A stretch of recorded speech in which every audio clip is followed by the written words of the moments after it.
Shteigindaa. All right. So take it. We say Tana, another brisa. Rishonim avru b'shechi. So what does that mean? Rishonim avru b'shechi. So zak the Heilige Rashi. So Bayabai says, "Hi, when this chaser chad, heichi ka'amar, is it right? Is it on 1 or is it on 11 or is it right or 1,000? Okay, or 10,000. Fine. Rishona. So the kat Rishona is Michael shel cherev.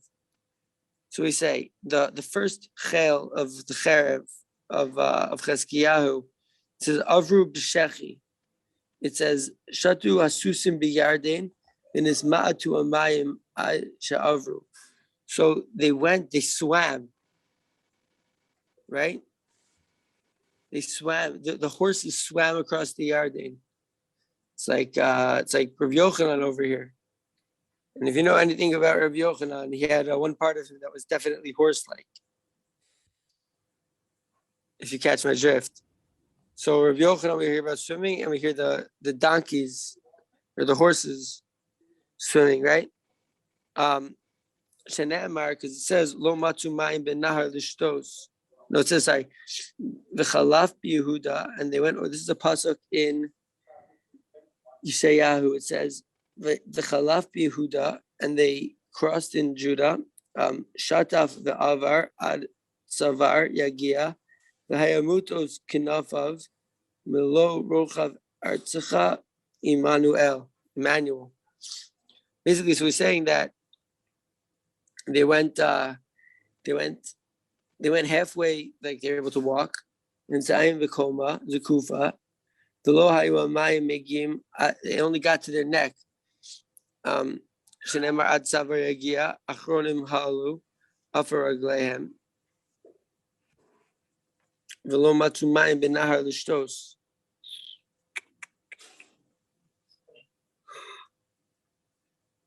They couldn't find water to drink until they got water from a different place, and they drank. There was no water left because they displaced all the water, I guess. So they crossed. Which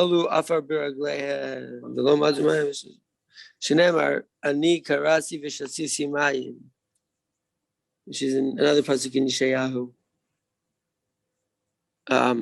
Okay. But doesn't it say Vayitza Malach Hashem Vayika Machane Ashur? But doesn't it say that? Doesn't it say in Yeshaya again in Lamed Vav, later on in Yeshaya Lamed Vav, that the angel came out and it beat up Machane Ashur, 185,000, and they woke up and they were all dead bodies. So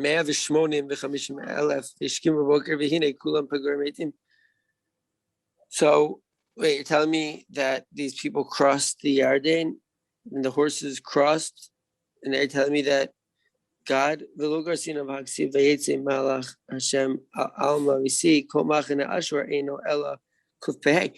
telling me that Machane Ashur is so many of these things? But didn't we just say that 185,000 of them died?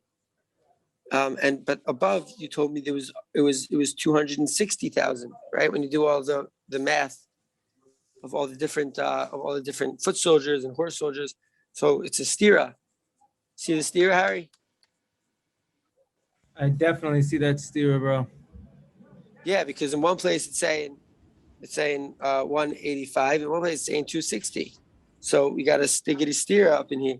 We've seen stiras of these numbers before, when they count the children of Israel, it was 600,000. No, it was really 600,000. We've seen and there's always a nuanced answer. So let's see where we're going to go. So Zakt Rashi, Zakt Guma, rather. Amar Rabbi Abahu answers, Halalu Roshe Gayasos Hey. Nah. These 185,000, these were like the heads. Gayasos is Negide HaChayo. Shekain Ola L'Cheshbon, says Rashi, Kedamrinan 45,000, B'nei Malachim 80,000, Giburim 60,000, Chuzei Cherev Hari Kuf Pei Hey. Aleph. Aval ha'acherim shemesu, the other ones that died, ein mispar. There's no number. We don't even know how much they are. Kidamar v'ashar. Oh, because it just says in the rest we're just the horse riders, and the horse riders, like, we don't know how much they were, right? Okay, Givaldig. So they were like, those were like the leaders of the nation.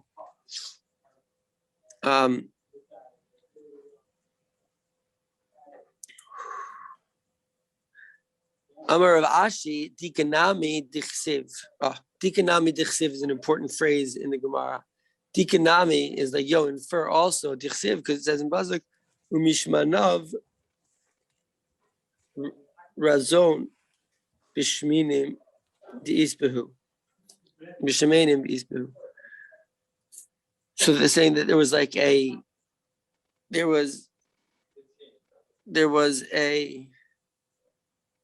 Adon Hashem Tzvaos b'mishmeinav Razon, and the fat ones are going to be stinned.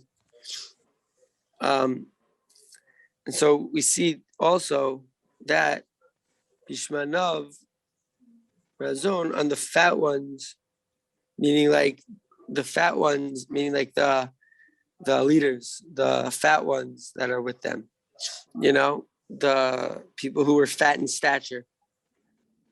Those are the ones who got hit by the angel. Amar Ravina, says Ravina, Dikanami, I got another diak for you. Dikanami, I have another diak, because it says Ve'yishlach malach Adonai ve'yikached kol gibor chayil v'nagid v'sar.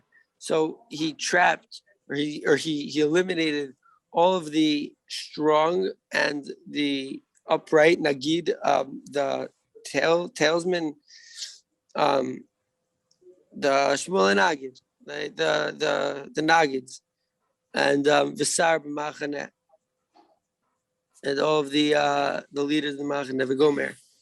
They avo beis Elohav, and they came to the house of God. Umitziei me'av sham hipiluhu b'cherev, and from their poo, mitziei me'av, from the itziei, from what left their innards, they fell to the sword shmamina. So we see that from there also. It was like the leaders.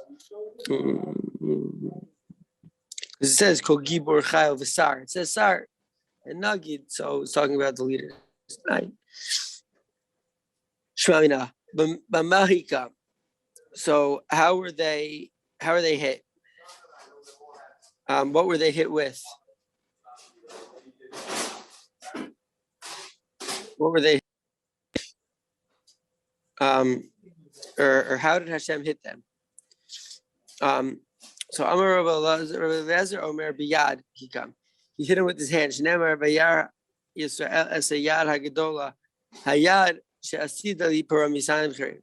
That's very interesting. So this pasuk, we see that like the pasuk that God like hit him Mitzrayim with, and the way that he took us out of Egypt, is going to be very similar to.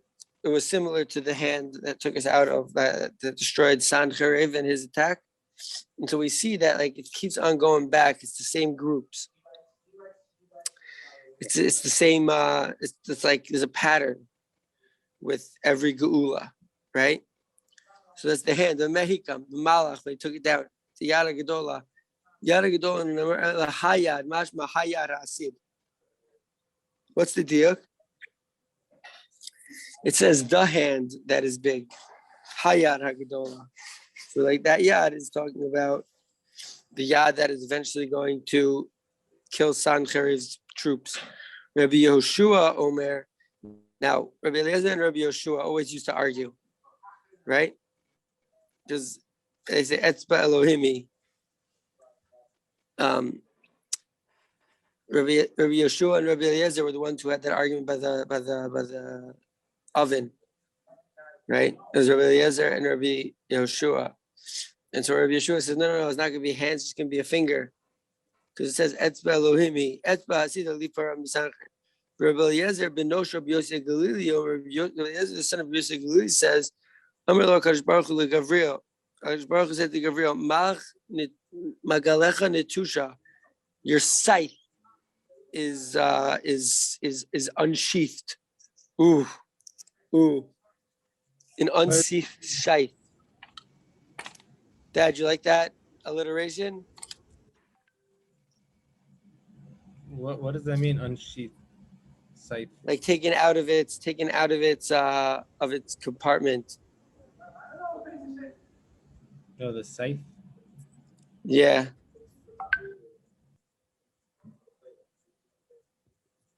It's a very interesting alliteration because it has the S and it has the TH, but like they're both like spelled unsheathed scythe. I like how it sounds. It sounds good in my ears. Unsheathed scythe.